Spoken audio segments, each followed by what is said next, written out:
जिस आदमी से डील कर रहे हो वो आपकी बात नहीं सुन रहा तो उस बैंक के मैनेजर से बात करो आप। ठीक है। ठीक है ना।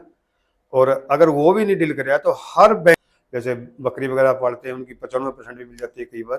किसान भाइयों से अनुरोध है भाई, ये चीजें ना एक बार नोट कर लो आप, आपके काम आने वाली चीजें हैं ये। अब वित्तीय सहायता के लिए आपने 3 जगह जाना पड़ेगा। ट्रेंड हरियाणा देखने वाले सारे दर्शकों ने करण गिल की ओर राम राम। कई भाइयों के कमेंट रहे कि पशु के लिए जो गवर्नमेंट सुविधा दे रही है, लोन दे रही है, सब्सिडी दे रही है, तो वो कैसे दे रही है, वो भी हम इसमें बात करेंगे। तो डॉक्टर साहब नमस्कार। नमस्कार। सबसे पहले तो ट्रेंड हरियाणा के सभी दर्शकों को मेरा नमस्कार। और जैसे करण सिंह ने पूछा है कि किसानों के कई तरह के सवाल होते हैं, अगर वित्तीय सहायता की आवश्यकता पड़ती है तो वो कैसे प्राप्त हो सकती है किसान भाइयों को। तो सबसे पहले बात करते हैं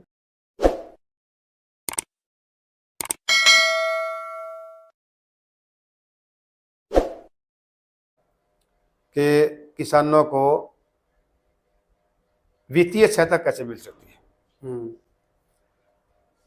अब वित्तीय सहायता के लिए आपने 3 जगह जाना पड़ेगा।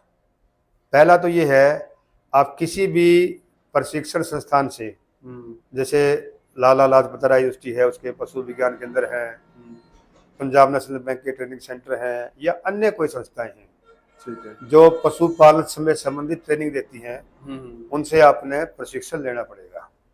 ठीक है। उसके बाद सरकार की स्कीमें हैं, वो हर साल बदलती भी रहती हैं।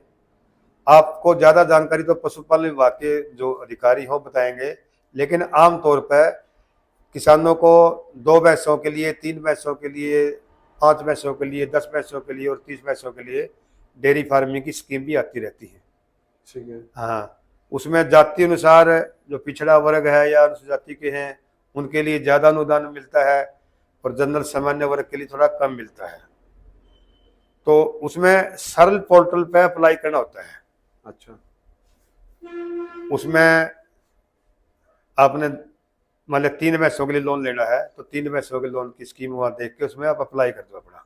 किसान भाइयों से अनुरोध है भाई, ये चीजें ना एक बार नोट कर लो आप, आपके काम आने वाली चीजें हैं ये, कि सरल केंद्र में जाके उसको अप्लाई करना है, और आगे भी जो सर बताएंगे एक बार आप अच्छी तरह इसको नोट कर लें। अब अगली बात आती है, जब ये वहां पहुंच जाएगा, वो आपकी जो रिक्वेस्ट है, जो एप्लीकेशन ऑनलाइन आपने भेजी थी, वो एप्लीकेशन आपकी पशुपालन विभाग में आ जाएगी उस जिले में जहां से आप संबंध रखते हो आप। ठीक है। हाँ हाँ, तो वहां पर आएगी वो उस डिस्ट्रिक्ट के हिसाब से, मतलब उन्होंने उनका जो टारगेट है उसमें कहाँ फिट होती है उसके हिसाब से फिर उस एप्लीकेशन पे प्रोसेस शुरू हो जाएगा।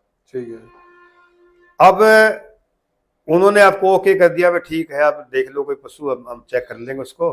पशुपालन विभाग की जो डॉक्टर हैं उसको चेक करके आएंगे कि ये पशु है, इसकी ये कीमत है, ये मतलब इतने ब्याज का, ये जो भी है वो सारा चेक करके उसका काम करेंगे।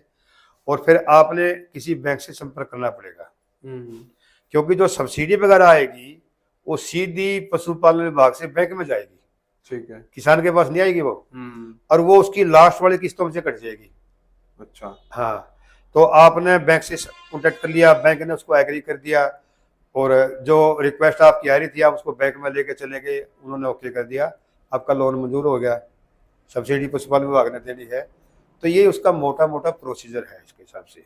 ये कैटेगरी वाइज सर सब्सिडी कितनी आती है आपको कुछ? देखो, ये तो पशुपालन विभाग इसके बारे में ज़्यादा बता रहेगा, क्योंकि आमतौर पर जनरल कास्ट के लिए, सामान्य जातियों के लिए 25% होती है, और इनकी 60% भी हो जाती है, 75% भी जाती है, 50% भी हो जाती है। जैसे बकरी वगैरह पालते हैं उनकी 95% भी मिल जाती है कई बार। तो अलग अलग है, बदलती रहती है।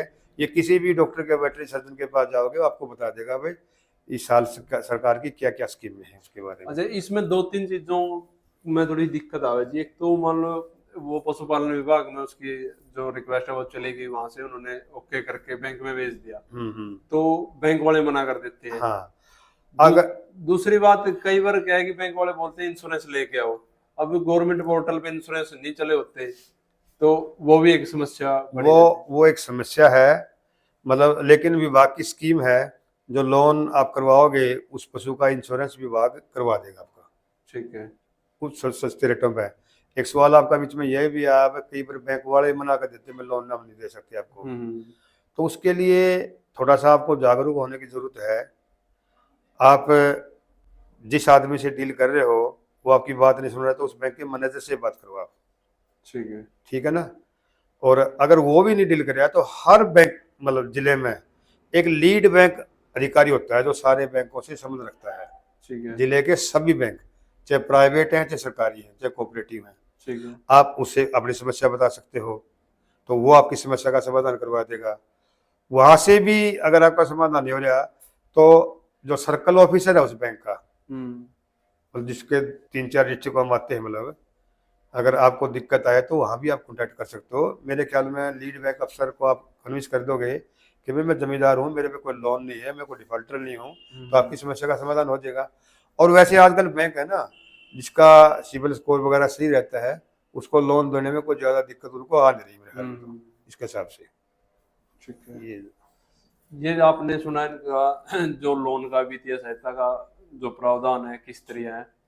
तो ऐसी ही किसी वीडियो के साथ हम दोबारा फिर मिलेंगे, तब तक के लिए राम राम। राम राम। राम।